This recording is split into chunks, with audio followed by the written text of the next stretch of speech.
Just improv 101, just great scene work and bits here. Here we have Damian Priest with him, Riddle, and Riddle wants to learn Spanish. They get an I Poppy joke in. I'm your Poppy from Eddie Guerrero. Remember that? Wink, wink, nudge, nudge. Remember that guy who's not around anymore? Like, oh, okay. And then Damian Priest exits the scene when he says it's Randy Orton, and he leaves. And then again, Riddle says more dumb asinine shit like Spicoli until he does lock your lips like we're in kindergarten. Okay, who's got the key? Throw it away. And he puts it in Orton's hand, and now Orton's playing along to the fake object work. Maybe next week we'll come out and do trombones, or who knows what. Maybe I'll take a drink from. Ooh, that's hot coffee. I don't really have. I'm stuck in the wall. Pull it.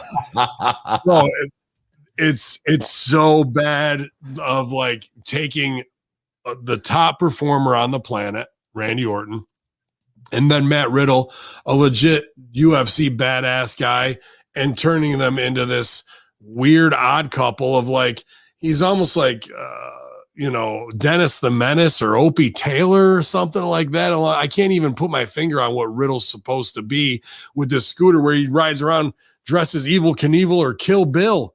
And then, we'll get to the match in a minute. But then the funny thing is, Ben and Stevie, you knew at the end of the match, whoever's producing this, whoever, I'm not even going to blame Brucey, whoever's producing this.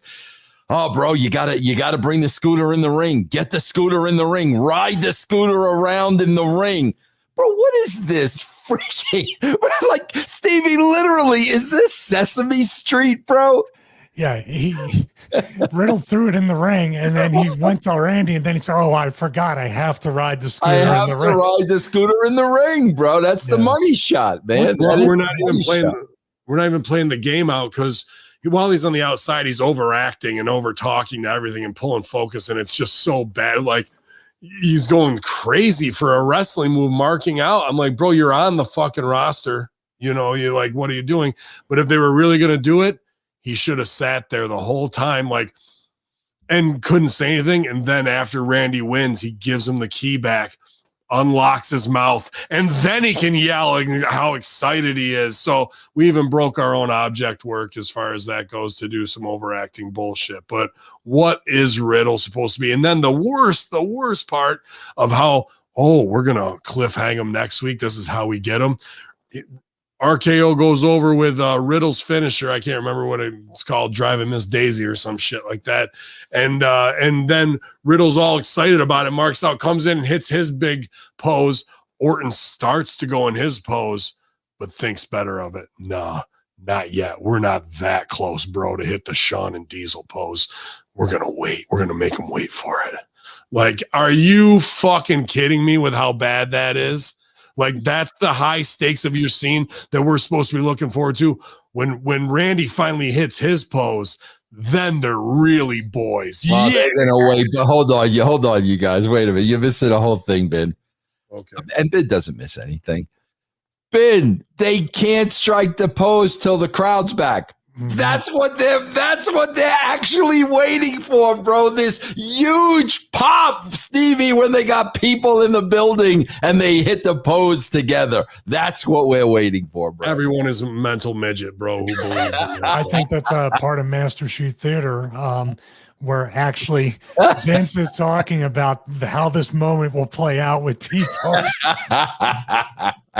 Stevie, let me ask you a question. Seriously, guys, this is a serious question. I'm thinking about this. Bro, remember, we all love Rocky, right? Remember when Rocky wasn't the sharpest knife in the drawer. But, bro, remember they had the press conference and, like, Apollo kind of started making fun of Rocky, and Rocky turned to Paulie, and he's like, is he making fun of me? Like, Rocky caught on to it. Rocky was... Stevie, I seriously wonder, there's a serious question now. Can you be as stupid as the Riddle character? Can you be that stupid yet still be a competent wrestler? I'm really wondering, like, because they're making this guy, like, bro, Spicoli was Einstein. compared to Riddle. If you remember Fast Times. No, bro, he was brilliant. They're making this guy seem like an absolute, it's the old cartoon. Which way did he go? Could he be a competent wrestler being that stupid?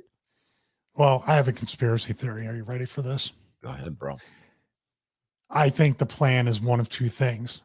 Either Riddle turns out that he's autistic and he can just be that perfect mind type wrestler, which is kind of interesting, or he has a split personality. This is the real. This is their booking, not mine. This In other words, what's that? This is the real me's. Well, because what happens with Riddle, and he'll be with Alexa Bliss, and that'll all make sense. What happens with Riddle is that he's so goofy on the WWE level, but then when he's in the ring, it's like it's the real him. It's like, that's oh my God, this dude's an animal. It doesn't match. It doesn't mesh for me, bro. That's what I'm saying. Disconnect. And how many people are gonna keep going back to Raw if playoffs are on or something else just to see the version of Riddle they want to see? They're not. And if you're with Orton, you wouldn't be acting like a stunad, like moron. You'd be acting like a cool guy because you want him to accept you. You're not going to be acting like a marked out 5-year-old, bro.